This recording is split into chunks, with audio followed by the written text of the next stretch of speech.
Hello, everyone. Welcome back to the podcast. Today's episode is all about navigating the fog and narrowing your focus.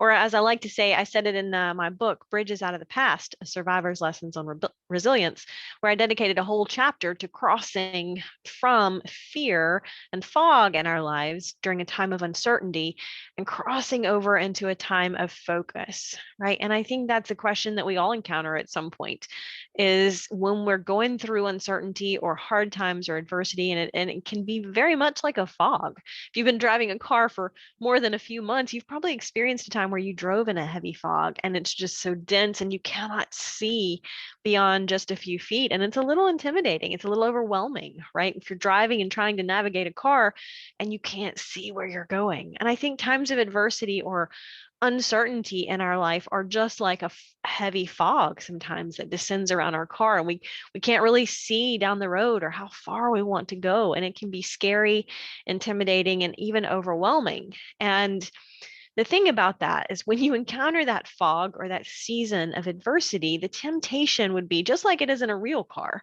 The temptation is to just pull over and sit there and wait for the fog to lift, wait for the sun to come out. But here's the thing, you don't know how long that fog is going to be there. You don't know if the sun's going to come out and burn that off. And maybe you have somewhere to go in your life that you can't just sit around and wait for the fog. And I think it's very tempting to pull off whenever we get to that season in life when we're facing adversity. We have fog in our own lives, so to speak.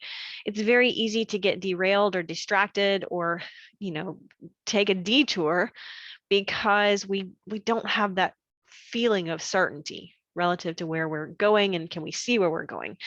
And yet we cannot allow ourselves to be derailed, right? Because here's the thing, you already know this, but life can be tough, right? Life is full of hard seasons. You don't need me to tell you that. But I use this example because it's so powerful, and there certainly have been many seasons in my life when I've had uncertainty and big changes that can be scary or overwhelming. Certainly seasons of fog where I didn't necessarily know the direction I was going, right? But one thing I knew was that I couldn't stop, right? I wasn't going to get through the fog faster by sitting still. We have to keep that in mind, that if we want to get through the fog sooner, we have to keep moving forward consistently, right? You don't have to go 100 miles today, but if you can just go a few steps and a few steps and a few steps. So I wanted to share a quote with you. Rich Stern says, he's the CEO of World Vision. He says, whatever we are facing, we can rest in the assurance that the outcome does not depend on our strength, but on God's.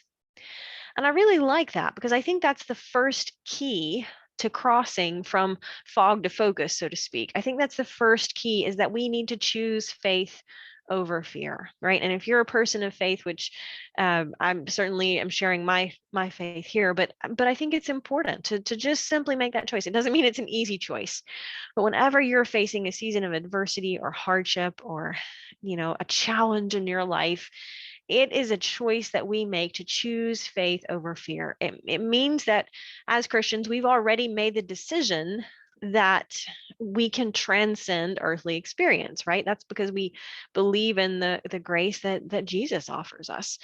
And so that choice isn't easy, right? I know it's not easy. I realize that when you're going through a tough season, it's tough. And you don't always feel like saying, okay, Lord, I know you have a plan. I don't know the plan, but I know there is a plan. But that is a decision that we make, right? Faith is that belief, that decision that we make because we don't know it for sure, right? And that's what changes our heart, is taking that step in faith and not knowing, right? It's just like in the example of walking on the water, and that's a faith step, right? You can't walk on water until you get out of the boat, and that's a faith step because you don't know for certain what will happen when you get out of the boat. So I think that's the first step. Now, there again, it's not easy necessarily, but you can't have fear if you have faith. Terry Smith said, fear is faith moving in the wrong direction, right? Those two emotions don't exist at the same time in your head. They can't exist, because if you have faith and trust in the certainty of God's plan, then you don't have that fear, because there's no room for it. And vice versa. If you have a lot of fear, you don't have room for the faith that you need to navigate that challenge. So, if you're a person of faith, I think that's really the first key, the fundamental key there is sitting down consciously and saying, I'm going to choose faith over fear.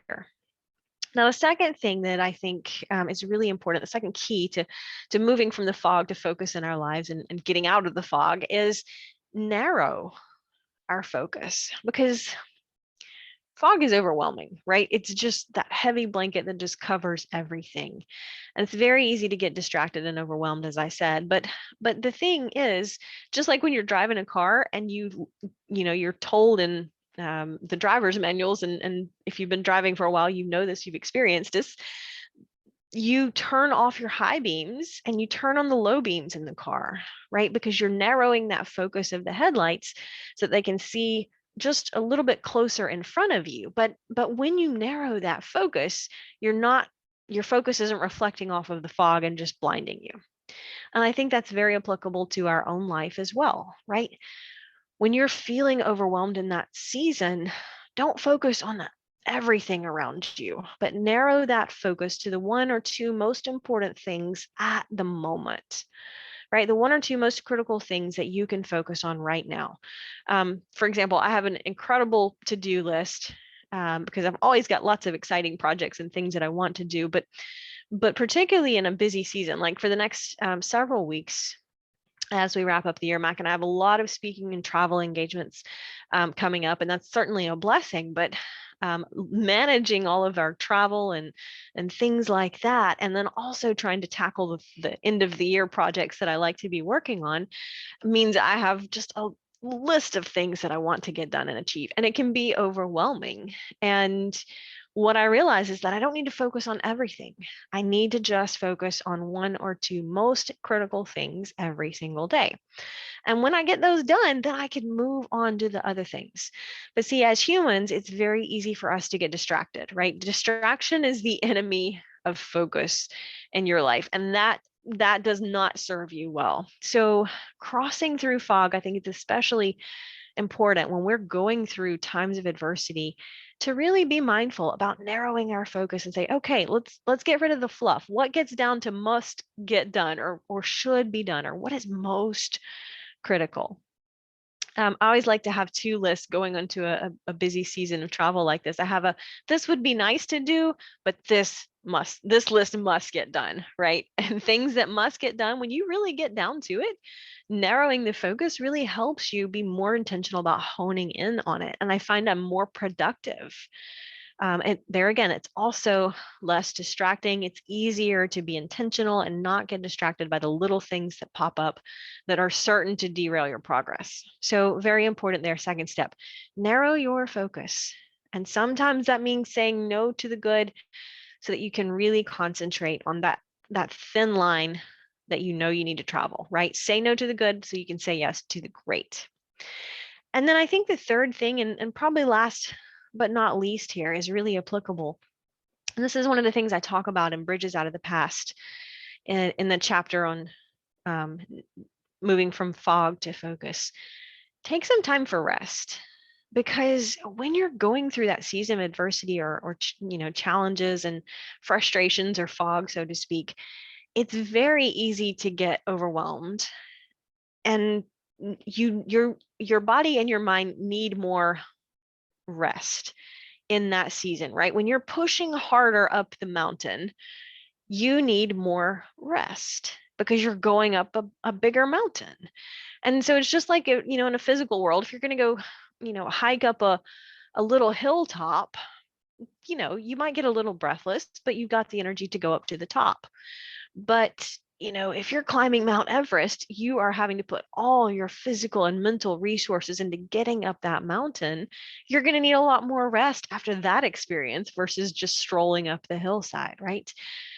So when you're pushing harder in life, don't forget to give yourself some more time, some extra time for some rest, for some recreation, for some time to fill back fill you back up, right? That renewal, that recreation that we know is so important, but it's so easy for us when we get busy or overwhelmed. The holidays are coming up. I guarantee you, so many people, the first thing that they're going to do is stop sleeping as much because they're busy, they're overscheduling themselves, overcommitting themselves.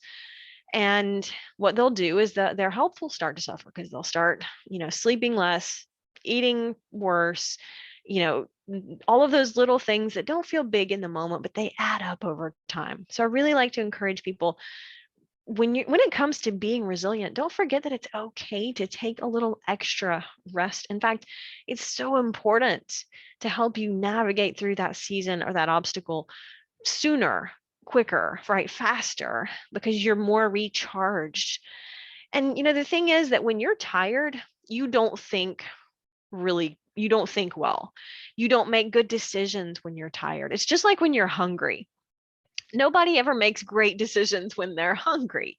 And it's interesting to know how many calories your brain actually needs, throughout the day just to maintain it. It's something like 300 or 400 calories a day that your brain is using, right? And so when you're hungry or you're not feeding your body appropriately, your brain is starving, you don't think good. And so you can't be your best self. You can't be your most productive. You can't make great decisions. It's why when we're starving and we're hungry, we turn to things that are just, a quick fix like a candy bar instead of some, steamed broccoli, because our body intuitively knows it needs the sugar and calories. And so it wants that quick fix. And it's so easy to make the wrong choice when you're faced with that and you're hungry, you're frustrated, you're tired. There again, you're not going to be functioning at your highest level with your best amount of energy if you're not taking time for downtime. And I know it's hard to do. I know you obviously, if you're listening to this podcast, you want to be an achiever. You are a high achiever. You have things you want to get done. And so important to just remember to keep that in perspective with taking the time for some downtime. And that really does come down to being intentional about it. It's okay to schedule some extra time for yourself when you're navigating the fog. I can remember, just over the seasons of life, there've been a couple of different, really major changes in life for me over the past couple of decades. And obviously the first one was really after I left home, right? And leaving what was a horrible situation and moving to a new situation, but it came with so much uncertainty. And not only just uncertainty around life in general, but I was living in a new town and going to a new gym and had a new routine. And back then, you didn't even have GPS, right? I had to figure out where I was driving as I navigated that. So literally, there was just so much uncertainty in just day-to-day life, and through that season of my life. And, then I think back to even obviously much later when, um, after I made the decision to leave working in the hospital and start, writing and speaking. And obviously that was a tough transition, a big transition, right? And it's easy there again, in those times of change or uncertainty, or when we're going through stressful situations, it's easier to think, oh, I need to work more, do more, work harder, and be constantly busy. And yet our brain and our body most craves more downtime, because that is what enables us to renew and rest and recharge. So tough to do. I know it's easier said than done, especially if you're busy or working, you have a family and you have to cook dinner and all of the things must get done. And usually it's easy to push yourself to the bottom of the list. But it's so important to recharge, especially when you're navigating, again, through that season of fog or difficulty, making sure that you are taking more time for some downtime, especially this holiday season as we come up.